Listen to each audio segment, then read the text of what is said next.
Meu nome é Gabriela, mais uma vez boa noite. Hoje eu que vou estar trazendo a palavra aqui e o tema da minha palavra é a identidade dos escolhidos. Identidade é um conjunto de características que te diferencia de outra pessoa, que faz você ser o que você é, o que te individualiza.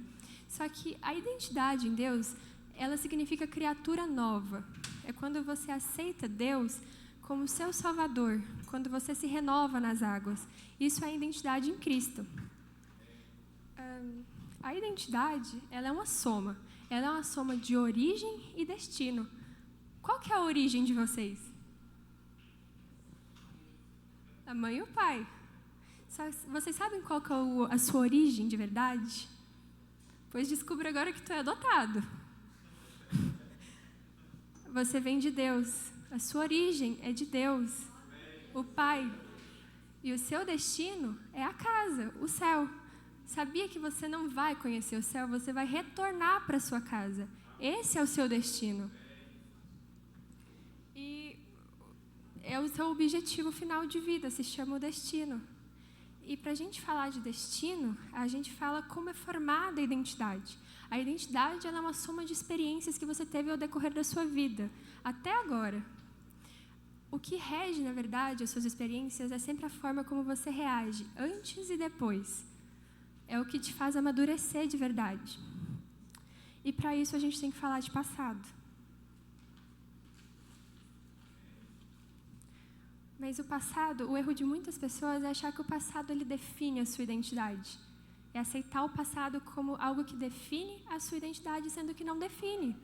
Lá em 2 Coríntios 5,17, diz assim: portanto, se alguém está em Cristo, é nova criação. As coisas antigas já passaram, eis que surgiram coisas novas. E na Bíblia a gente tem muitos exemplos de pessoas que não deixaram a dor ser o que elas eram, igual Paulo. Paulo ele era conhecido antigamente como Saulo, e nessa época ele perseguia cristãos. E ele não era uma pessoa boa. E piorou ainda mais quando ele viu Estevão, e a fé de Estevão, e aquilo surgiu uma raiva nele. O cara realmente odiava crente. Só que um dia, ele indo para Damasco, uma luz o cegou e perguntou: por que tu me persegues? E aí Paulo ficou tipo: o que é isso? E Deus mandou ele cego para Damasco. E nisso ele enviou um discípulo chamado Ananias, que está lá em Atos 15. Jesus diz: vá a este homem. Mas Ananias vai e fala: esse cara aí persegue dos teus. Esse cara é doido, é mau. Aí Jesus fala: não, vá a este homem, é meu instrumento escolhido. E ele ainda diz que ele vai sofrer para falar do nome de Jesus. Só que Paulo, ele aceita. Ali mesmo ele já começa a praticar o evangelho. E a partir disso, ele sofre muitas tentações na vida dele. Ele é preso, ele naufragou 3 vezes. Ele começou a ser perseguido. A pessoa que perseguia se tornou perseguidor. Então, Paulo, ele sofreu muito também dentro de cadeias. E mesmo assim, quando a gente vai falar de Paulo, a gente vai falar de Paulo como o cara que criou inúmeras igrejas, como o cara que levou o evangelho a lugares assim, inimagináveis. Enquanto, na verdade, Paulo foi preso, sofreu, apanhou, sofreu ataques. Mas não, Paulo, ao invés de se deixar, tipo, eu sou um pobre coitado, eu vim lá do lixo, olha como é que eu estou agora. Não, Paulo é conhecido como alguém, uma história de superação, como alguém que se encontrou, como alguém que encontrou amadurecimento espiritual. Quando Paulo estava preso, no lugar, se fosse a gente no lugar dele, a maior parte de nós teria entrado em estado de autocomiseração, de depressão e até mesmo suicídio. Mas Paulo, diferente de nós, encontrou amadurecimento espiritual. Ele descobriu que bastava se contentar com a palavra de Deus. A alegria dele estava no Senhor. Ele fala lá em Filipenses que ele passou pela fome, pela fartura, mas que ele se fortalecia em Deus, porque ele se contentava com Deus, com a presença dele, e aquilo bastava. Então, Paulo não deixou a dor dele o definir. Paulo não deixou o fato de ele já ter perseguido cristãos, o fato de ele ter sido preso, de ele ter naufragado, nada disso fez ele parar. Já imaginou se Paulo tivesse entrado em estado de autocomiseração e deixado aquela dor tomar conta dele, o passado dele ferir a identidade dele?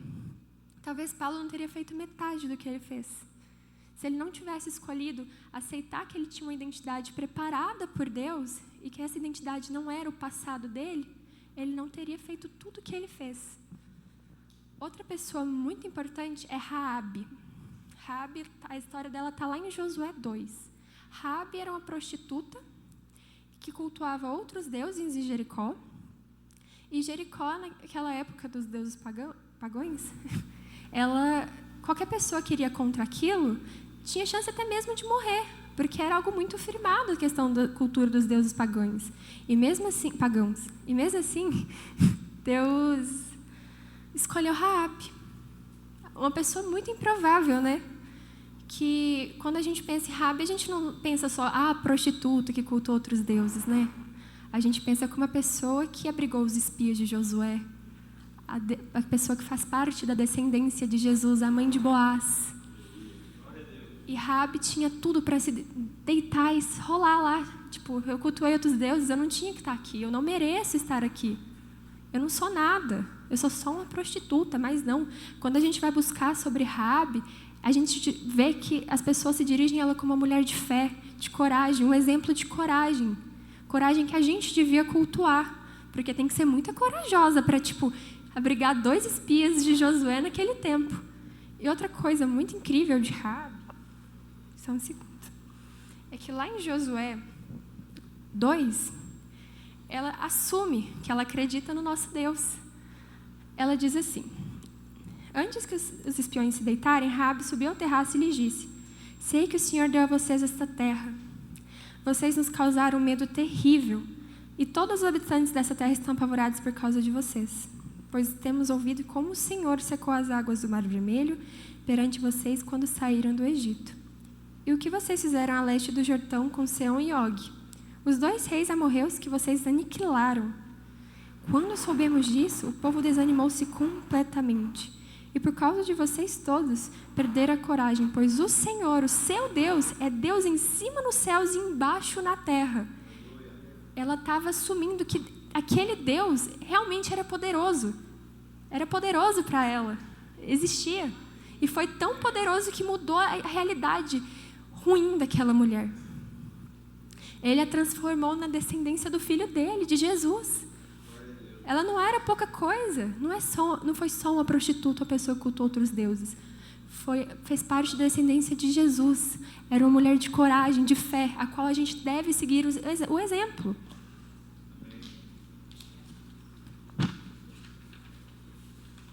E assim a gente deve ser. Ao invés de firmar nossa identidade em erros do passado, num passado que envolve outras pessoas, na culpa, na dor, a gente deve se firmar na identidade de um escolhido, que é o que Deus tem para nós. Somos uma geração eleita por Ele. Fomos feitos para ter uma fé inabalável. Fomos feitos para amá-lo e sermos devotados a Ele, pregar do amor dEle para o mundo. É para isso que nós fomos feitos, e não para viver de passado, de dores que outras pessoas nos causaram e que nós nos causamos também, por más escolhas, por consequências. Nós fomos feitos para ser nova criatura nele. E a gente pensa, nossa, mas eu estou tão sozinho, Deus. Por quê? Não tem motivo de eu ser escolhido se eu sou tão sozinho, tão largado. Mas lá em Deuteronômio 31:6 ele diz: sejam fortes e corajosos, não tenham medo. Nem fiquem apavorados por causa delas, pois o Senhor, seu Deus, vai com vocês. Nunca os deixará, nunca os abandonará.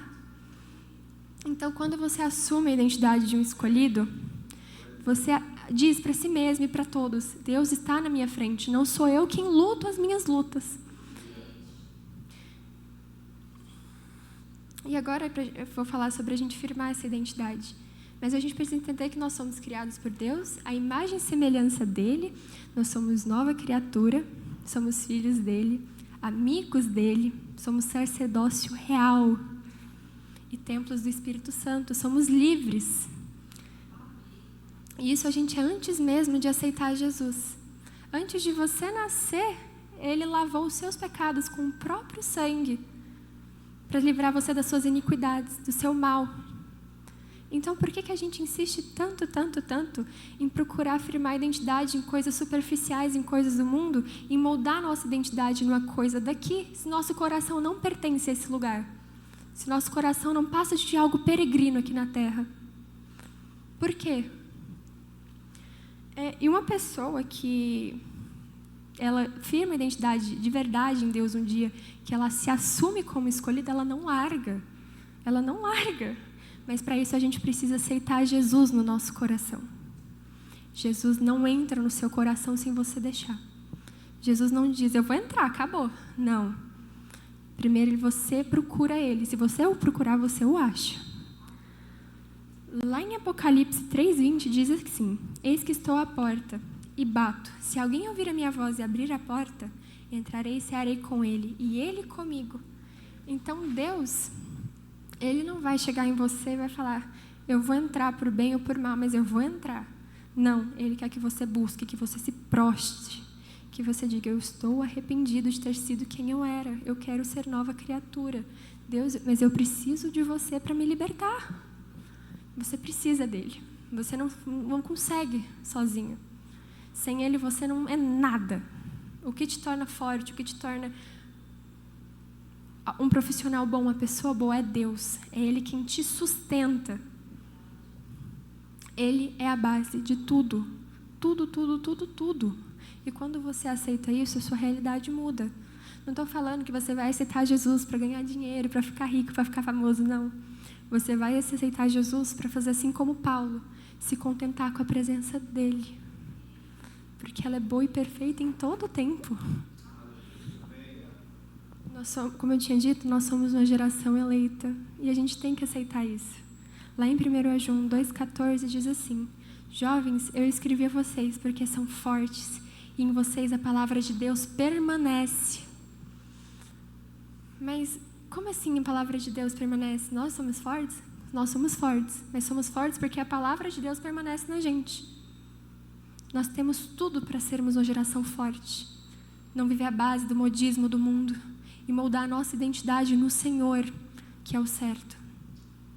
Porque quando Ele diz que nós somos fortes, é porque nós vamos enfrentar muitas dificuldades, ainda mais nessa era, para levar o Evangelho dEle aos 4 cantos. Ultimamente, nas redes sociais, eu vejo muita gente, que eu seguia antes, que não era um conteúdo exatamente cristão, que agora está se declarando cristão. Enquanto isso, outros do mundo gospel estão largando o mundo gospel e usando o mundo gospel como uma escada para subir no sucesso. Largou o gospel e começou outra coisa. E com isso a gente vê que, aos poucos, o cristianismo, entre aspas, está virando modismo. Mas a partir do momento que esse modismo passa e você volta a ser chamado de careta por um grupo de amigos porque você faz escolhas cristãs, é aí que o negócio pega fogo. É aí que você realmente rege se é cristão ou não. Porque ou você é o careta e aceita isso, ou você se muda totalmente para ser como aquele grupo é. Ou você continua incomodando esse grupo pela pessoa que você é, pela identidade firmada em Deus que você tem, ou você vira como eles. E aí a gente descobre de verdade quem que são os escolhidos pelo Senhor. O que adianta você estar aqui na igreja de domingo a domingo, mas quando você sai daqui você vira outra pessoa? Você sai daqui e você volta a cometer os mesmos pecados. Do que adianta se Deus diz para você, jovens, eu escrevi a vocês porque são fortes. Se você sai daqui, você cai nos mesmos erros. Do que adianta Ele dizer que você é forte, se você ouve a palavra de domingo, se prostra, chora, mas segunda-feira você já está fazendo tudo de novo? Você não busca mudar, não busca a libertação? Do que adianta? Lá em Romanos 8:29, ele diz assim, pois aquele que de antemão conheceu, também os predestinou para ser conformes à imagem de seu Filho, a fim de que ele seja o primogênito entre muitos irmãos. Você foi feito à imagem e semelhança de Deus, isso não significa que a sua aparência seja como a dele, mas o seu interior tem que ser. É isso que a gente vê com a imagem e semelhança. Você tem que buscar ser como Jesus. Sempre, sempre, sempre. A identidade de escolhido, ela é baseada na imagem de Deus. É isso que Ele tem pra gente quando Ele diz que nós somos fortes. e que permanecemos na palavra, porque permanecer na palavra é ter uma identidade de um escolhido, e uma identidade de um escolhido é firmada na imagem de Deus.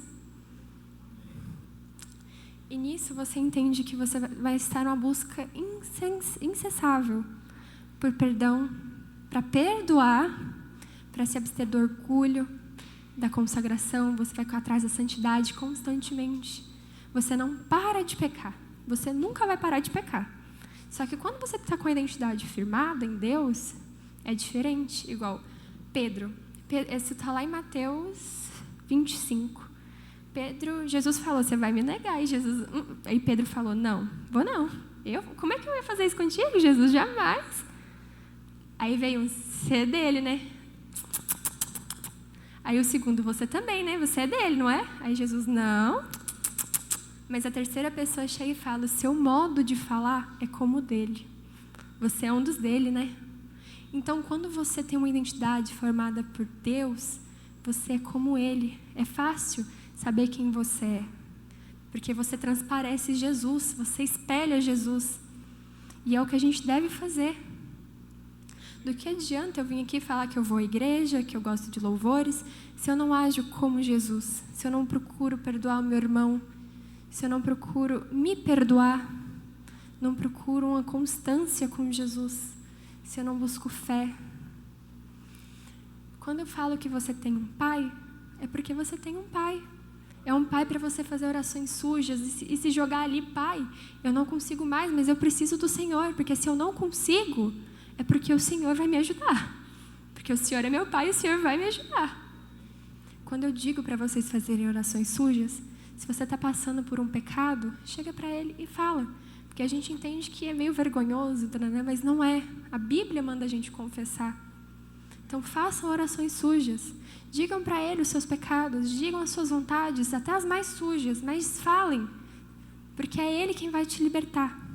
Quando você confessa, Ele te liberta. Mas como que a gente tem uma identidade de um escolhido? O principal se chama renúncia. Alguém sabe o que é renúncia?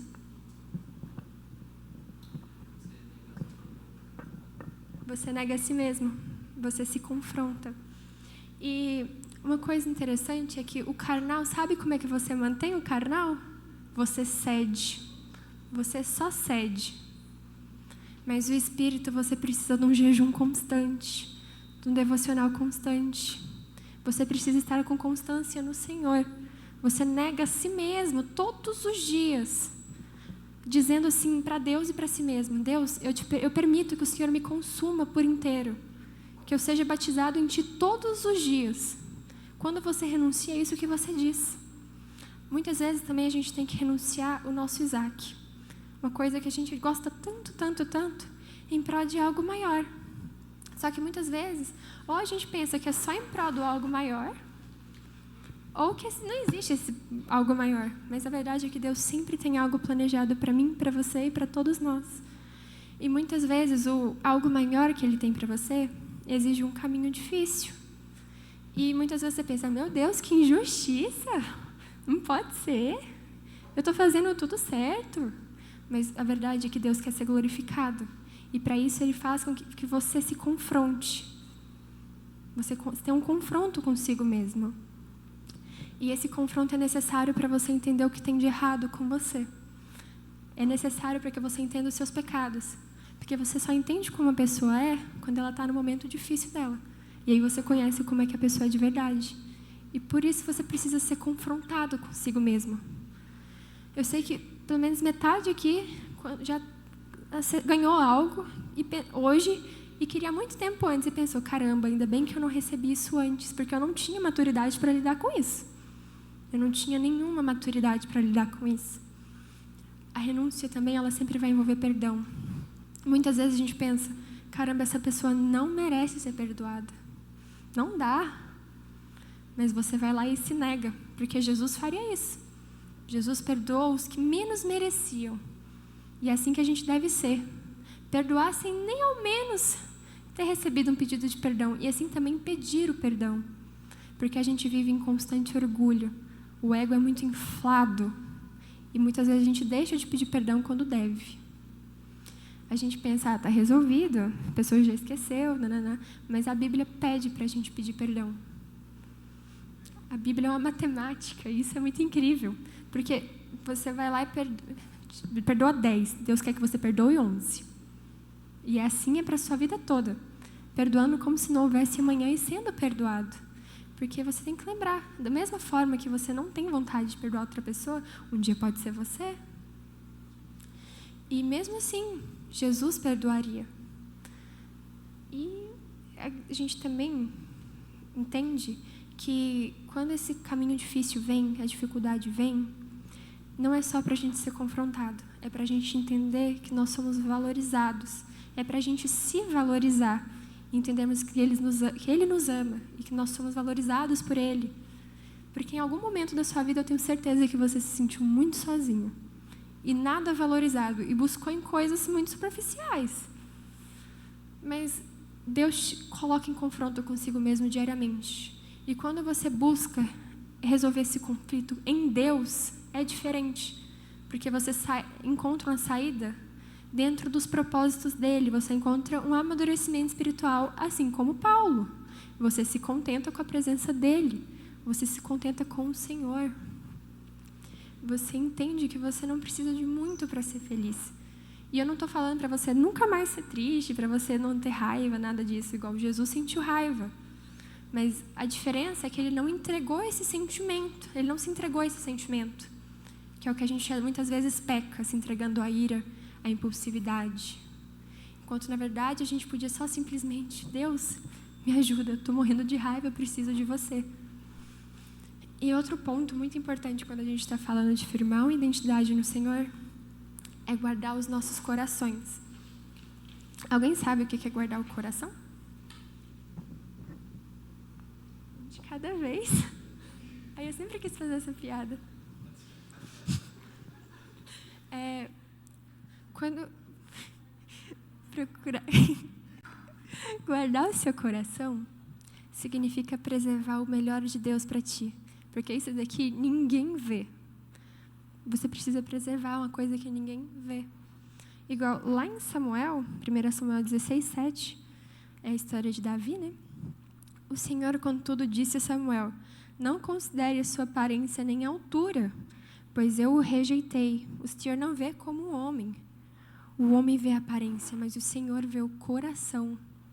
Então, quando você guarda o seu coração, você está guardando o que Deus tem de melhor para você, o que Deus vê. Porque Deus não está nem aí para essa carcaça nossa. O que importa é o que está aqui dentro, a nossa alma. É ela que nos dita. Lá em Mateus 5:8, ele também diz: bem-aventurados os limpos de coração, porque eles verão a Deus. Então, guardar o seu coração significa buscar uma santidade diária. Buscar se preservar diariamente. E não é só questão de santidade. Quando a gente fala em santidade, a gente sempre se remete à imoralidade sexual, a sexo antes do casamento, fornicação. Mas vai muito além. Vai de você guardar ouvidos, boca, olhos, para preservar o seu corpo, para preservar a sua alma. Porque muitas vezes você escuta coisa que você não precisava estar ouvindo. Tem experiência que você não precisava estar tendo. Igual a gente que é jovem, muitas vezes a gente entra num grupo de amigos. É pela experiência, eu preciso saber como é que é, né? E ali tem a sua destruição total, porque aquele tipo de pessoa não condiz com a pessoa escolhida que você é. Você não precisa dessa experiência. Você precisa guardar o seu coração para que amigos, namorado, todo mundo te encontre no Senhor nele. Em Provérbios 4:23, diz assim: sobre tudo que se deve guardar, guarda o teu coração, porque dele procedem as fontes da vida. Tudo começa do teu coração. A raiva começa do coração, a tristeza começa do coração, a felicidade começa do coração, tudo começa daqui. O mal começa daqui, o bem começa daqui. Então você precisa guardar o seu coração no Senhor, para que um dia você suba, né? Porque o seu coração, como eu disse, ele não pertence a esse lugar. Ele pertence aos céus, ao seu Pai, ao meu Pai. E para isso a gente precisa encontrar a verdade. Que partindo de guardar o coração, encontrar a verdade é encontrar isso daqui, encontrar Jesus. É uma coisa que nunca vai deixar de ser verdade é que o diabo é o pai da mentira. E quando você não está cheio do Espírito Santo, ele tem poder na tua mente. Ele vai ditar mentiras o dia inteiro. Ele vai te incentivar a fazer coisa errada o dia inteiro, a pecar coisa que você não precisava fazer se seu coração tivesse guardado. Você está deixando brechas abertas a todo momento quando você não está consumido pelo Espírito. Então você ouve que você não tem valor, que você não passa de um derrotado. Porque quando Deus mandou Jesus à terra, ele decretou um fim de uma guerra espiritual, decretando o diabo como um derrotado. E isso ele nunca vai deixar de ser. Então você vai ouvir constantemente na sua cabeça que você é um derrotado, porque ele é um derrotado e quer que você pense assim. Então, você precisa se banhar da verdade do Espírito Santo, para que você entenda que você não é um derrotado, que você é valorizado. E quando você se sentir sozinho, quando você se sentir que você não é amado, igual muitas vezes a gente associa isso à falta de amigos, à falta de pai, à falta de mãe, a as experiências ruins. A gente sempre associa isso. Mas a verdade é que você nunca se sentiu valorizado. Não foram as más amizades, não foi a falta do pai, não foi a falta da mãe. Foi a falta da valorização, a falta de se sentir valorizado. Coisa que só acontece quando você está no Senhor. Porque você não precisa de afirmação nenhuma daqui quando você tem Ele. Quando você achar que não é valorizado, lembre que a maior carta de amor do universo foi escrita para você. Essa é a maior carta de amor que existe. E ela foi escrita para você. Para ser seguida por você, um manual para você. E quando a gente fala em encontrar a verdade, a gente sempre pensa em ir para a igreja, orar, nananã. Mas como é que você mata a sua sede só aos domingos? Você não mata. Tem uma frase do Billy Graham também, que ele diz assim: a gente busca tanto Deus em outros lugares que esquece do principal, a Bíblia. A gente vive à base de informações de Deus. Você vem aqui num culto, senta e ouve de Deus. Mas você não pode viver baseado na minha interpretação da palavra, das informações que eu te dou. Você tem que buscar conhecer o Pai. Afinal, como é que você não vai conhecer seu próprio Pai? O Pai que mandou um filho para morrer por você. Está errado. E lá em 2 Coríntios 12, 9, ele diz: minha graça é suficiente para você, pois o meu poder se aperfeiçoa na fraqueza. E aí Paulo diz: portanto, eu me gloriarei ainda mais alegremente em minhas fraquezas, para que o poder do Senhor repouse em mim. E eu era uma pessoa que antigamente eu não tinha identidade nenhuma. Eu perdi o meu pai muito cedo. E antes disso eu já não tinha nenhuma identidade. E eu não vivi o meu luto. E nesse meio tempo, eu sempre pensava: que raiva, por que ele tirou meu pai? Se esse Deus existisse, ele não teria tirado meu pai. Meu pai faleceu com câncer, nível 4 no cérebro, deu uma metástase, e assim foi. E eu vivia pensando: Deus, se você existisse, tu teria salvado ele. Ele estaria aqui comigo. O Senhor tirou a coisa que eu mais amava. E aí foi 1 ano sem viver de verdade o luto. E quando me perguntavam: como é que você está? Eu falava: Deus sabe o que faz, na maior ironia do mundo. Eu ironizava muito o nome de Deus. Como é que tá? Você está bem com a morte do seu pai? Tô, Deus sabe o que faz. Com a maior ironia do mundo. Quase uma blasfema, né? Blasfemia. Blasfemava mesmo. E eu fiquei totalmente perdida. Eu vivia procurando suprir um vazio meu no mundo. E eu não estou falando de beber, de fumar. Estou falando do mundo ruim, onde você se automutila, onde você busca dependência emocional em outras pessoas, enquanto a sua verdadeira dependência tem que ser em Deus. O luto você nunca vai esquecer, mas você supera. E com Deus esse caminho é diferente. E eu mudei o meu estilo, eu mudava constantemente a fim de suprir uma coisa que não ia ser suprida. Só que eu não entendia isso. Então eu vivia buscando afirmações do mundo, seja com corpo, com tudo. Uma hora eu ia de um estilo totalmente usando roupas até masculinas para uma roupa mais justa, tipo um tamanho PP, a fim de ganhar afirmações, de ser valorizada, porque eu não me sentia valorizada. Eu me sentia abandonada. Eu sentia que eu não era o suficiente para estar aqui. Eu tentei contra a minha vida 3 vezes, porque eu achava que eu não tinha que estar aqui. Porque eu estava aberta ao Satanás. Eu estava aberta a ouvir as mentiras que ele tinha para mim. Mas hoje eu sei que é mentira.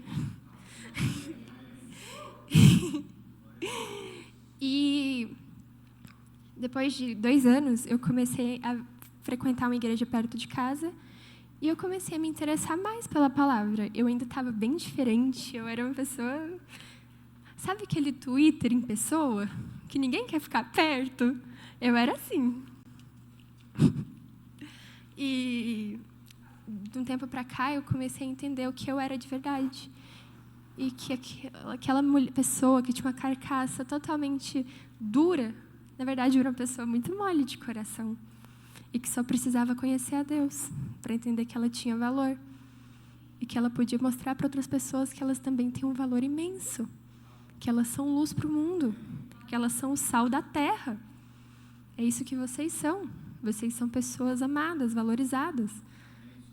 Vocês não passam de pessoas fortes, corajosas e que devem buscar valorização constantemente, mas não daqui, de Deus. Porque é Ele que vai te dar tudo o que você precisa. Confirmações, tudo. Basta você buscar de forma que a sua sede nunca seja acabada. E não adianta fazer isso só aos domingos.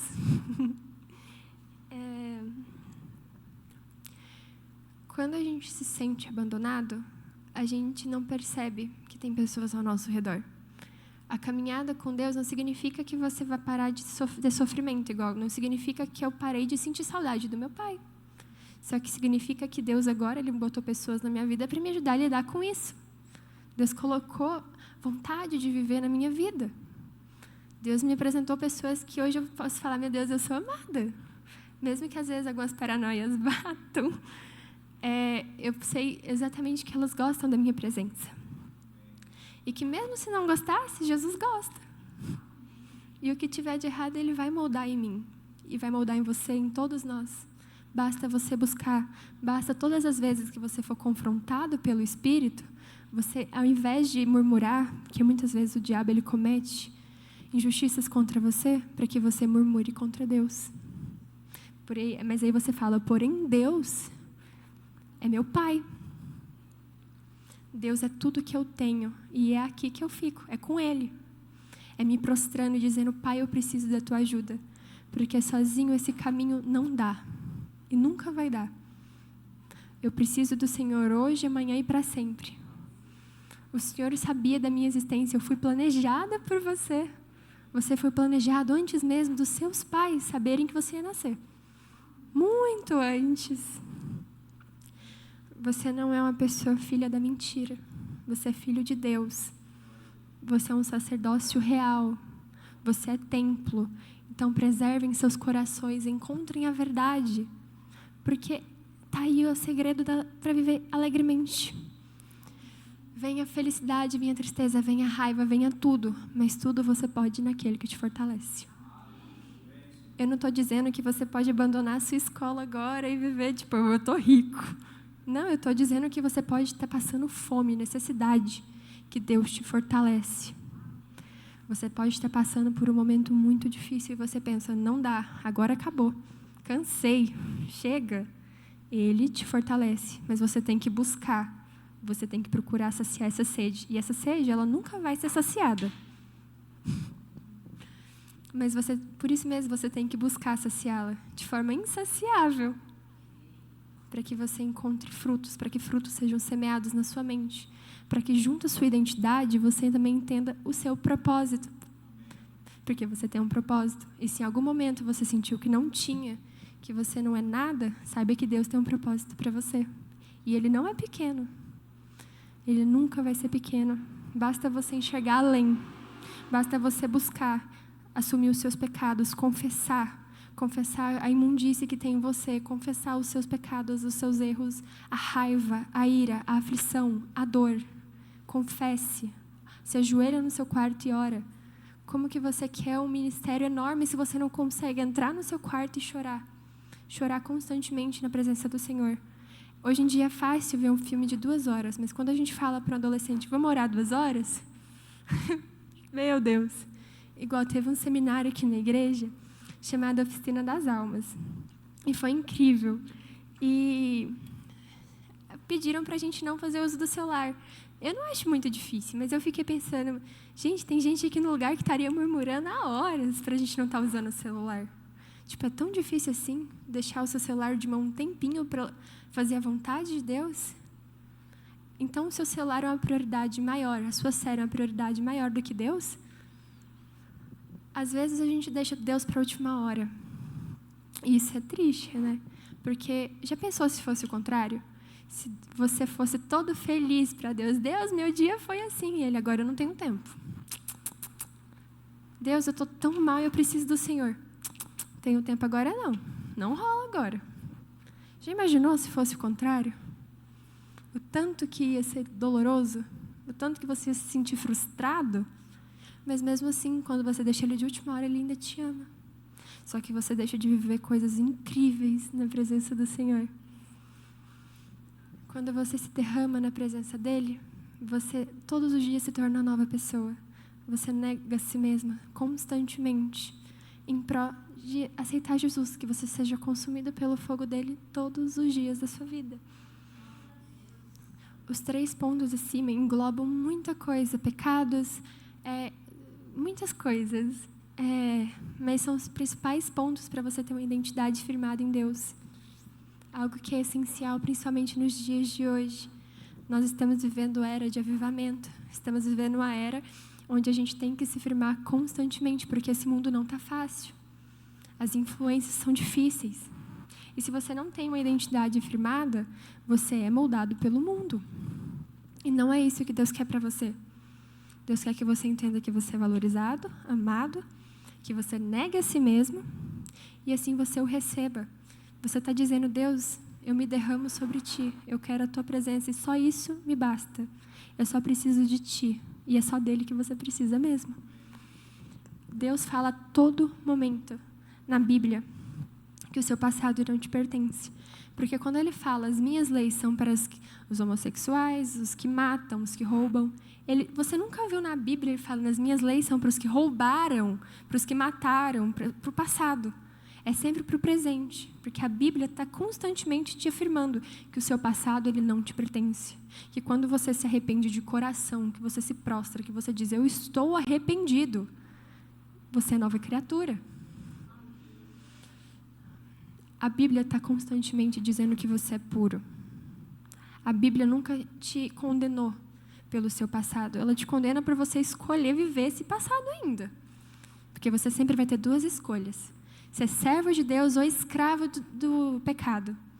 São 2 escolhas. Ou você serve a Deus ou você serve ao pecado. Você vira um escravo.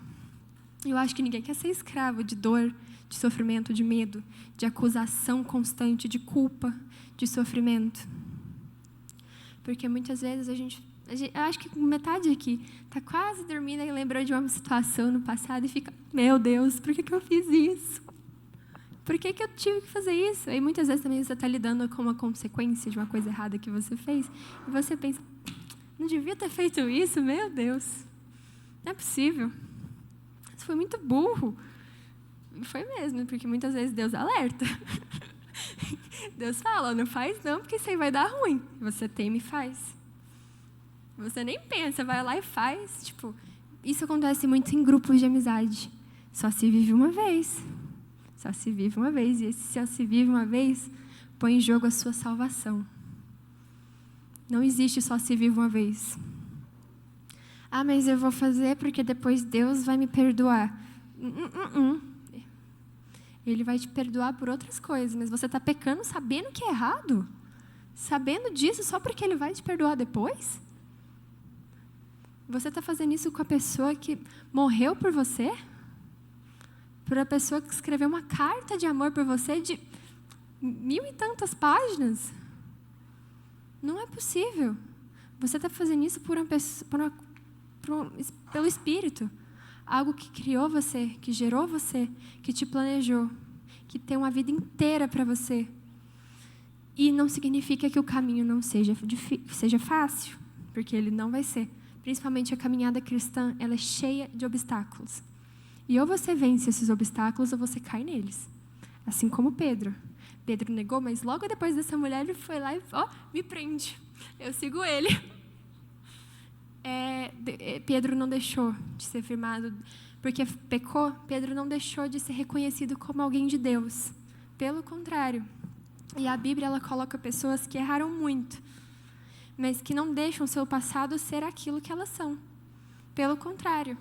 Igual, Salomão errou muito, mas deixou de ser uma pessoa importante?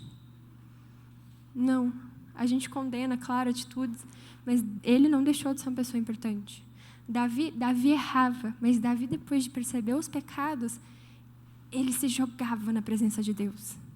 Ele demonstrava arrependimento verdadeiro. Ele chorava pelo Senhor. Ele chorava na presença do Senhor. Ele mostrava que aquela presença o constrangia. E quando a gente fala dessa questão da dor assumir muito a nossa identidade, eu lembro da mulher encurvada. A mulher encurvada é uma parábola onde a mulher ela era encurvada há 18 anos por causa de demônios. E Jesus um dia cura ela. E aí o pessoal, como é que você vai curar no sábado? Né? Aí ele fala, como que eu não curaria a filha de Abraão? Então ninguém ali sabia que era a filha de Abraão. Para eles era só uma mulher encurvada. Então aquela dor tomava a identidade da filha de Abraão. Ela não era filha de Abraão. Para as pessoas era a mulher encurvada. E nós não devemos ser como ela, devemos ser como Paulo, Raabe. Paulo não era o perseguidor, não era mais Saulo. Paulo é o cara que construiu inúmeras igrejas. Paulo é o cara que dá a volta por cima. E Raabe não é mais a prostituta, é a corajosa, a mãe de Boaz, moça da descendência de Jesus. Mulher a qual a gente deve se inspirar todos os dias. Porque a palavra, para você vivê-la de verdade, você tem que ser corajoso. Porque esse mundo aqui, ele vai te perseguir, e muito. Principalmente nós jovens, que somos tão influenciáveis e vivemos à base de coisas materiais muitas vezes. A gente tenta saciar um vazio nosso com coisas daqui, sendo que não é isso que vai te suprir. É a palavra de Deus. É a palavra dele que vai te suprir todos os dias. Ela é alimento, é um escudo, ela é tudo para você. Ela é o alicerce da sua vida junto ao Senhor, ela é uma espada. É com ela que você se protege, é uma armadura. Você precisa disso daqui. Você precisa não só ler, mas vivê-la. E buscá-la constantemente, porque a Bíblia diz que ela é viva. A palavra de Deus é viva todos os dias. Você lê um versículo hoje, ele está de um jeito para ti, ele te toca de um jeito, e no outro dia, como é que ele está? Totalmente diferente, mas te toca do mesmo jeito. Assim como um dia você pode não entender aquele versículo, mas no outro faz todo sentido para você. E você tem que buscar entender isso todos os dias. Você tem que buscar entender que você é amado, mas que, para cima disso, você tem que se libertar de pecados de estimação, se libertar da escravidão que você vive constantemente. Porque a gente tem, como eu disse, a gente tem sempre duas escolhas, escravo de Deus ou escravo do pecado, do medo.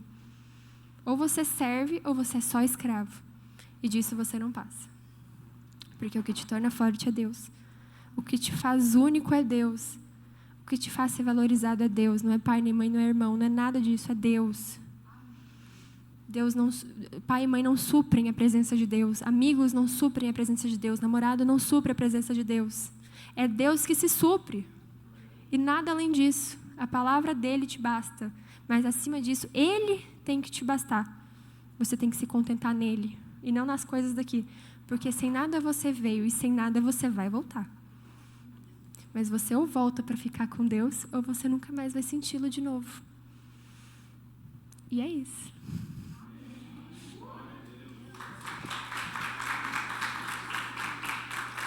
Obrigada pela atenção. E eu queria pedir para todos ficarmos de pé para a gente orar.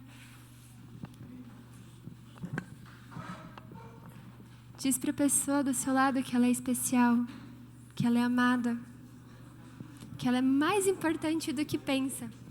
Gabriel, você é importante, você é especial. Eu falei já.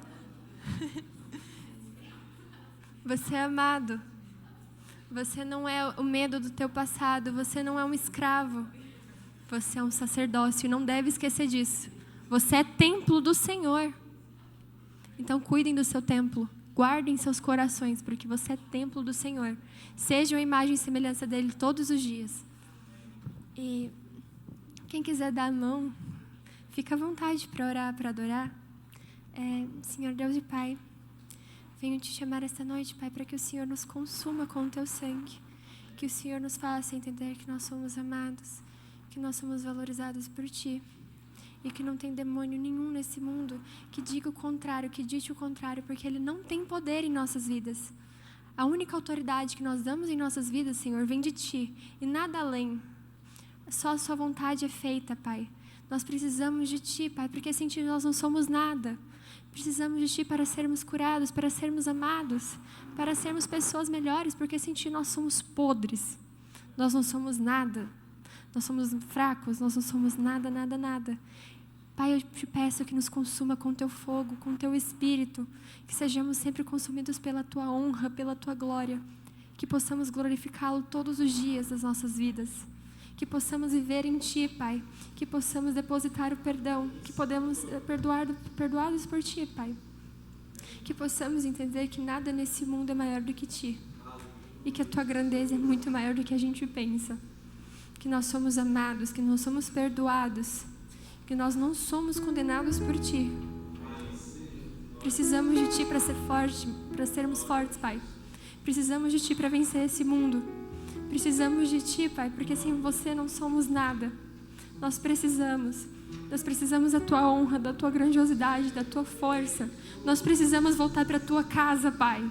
Precisamos firmar a nossa identidade em Ti, e para isso precisamos que o Senhor nos molde todos os dias, que o Senhor mude nossos pensamentos, mude quem nós somos por inteiro, que nós sejamos criatura nova em Ti todos os dias, e que o Senhor seja vivo em nós, habite em nós, porque o Senhor não só está com nós, o Senhor não só é por nós, como está em nós, o Senhor habita em nós e vive por nós. Nossos corações pulsam por Ti, Pai. Nós Te clamamos aqui agora, que o Teu fogo caia sobre nós, que a Tua força venha sobre nós. É época de avivamento, que possamos todos os dias nos avivar em Ti cada vez mais. Pai, nós Te pedimos perdão por sermos tão fracos. Pai, nós precisamos de Ti. Em nome de Jesus. Amém.